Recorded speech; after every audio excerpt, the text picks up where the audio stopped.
Good morning, Dennis. I'm really happy to have this interview this morning. Thank you very much for coming. We are here in Atlanta at the summer school of the ISAGA. Why are you here as a teacher and help us and not working in your garden maybe? I always felt that you can't be sure you understand something until you see if you can teach it to others.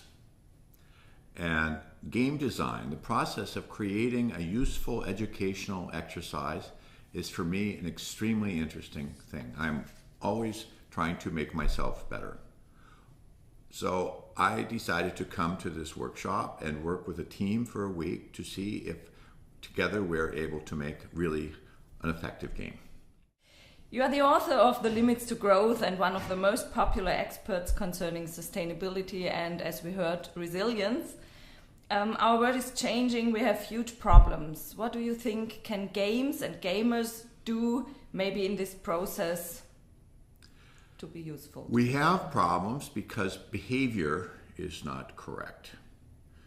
People give birth to too many children, they consume too much, and so forth. In order to solve the problems, we have to change the behavior. And gaming is absolutely the most effective educational method for doing this. There is this saying, when I hear, I forget. When I see, I remember. When I do, I understand. Yes. And gaming is an attempt to help people understand by doing. Yeah, you're right. That's really right. Could you give us, my last questions, just a few tips how a simulation game can run successfully? What do we have to mention? So I can give you several ideas which have been useful for me. Somebody asked me this morning, are you finished with some particular game? I said, you're never finished with a game. Some of my games I ran 500 times. Still, I'm not finished with them. Why?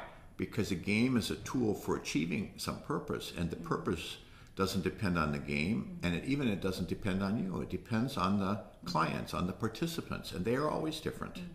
So, first tip, remember that you start from the client to find a tool instead of finding the tool and then looking around for some client.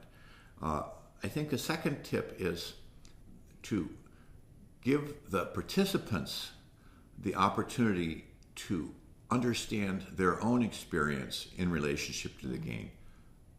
Most game operators make the mistake after the game to stand up and tell the participants what they should think or what did they learn, and this isn't effective.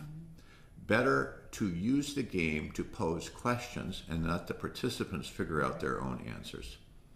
And the third tip is get something going. Don't imagine that you sit around a table talking until you have everything perfect.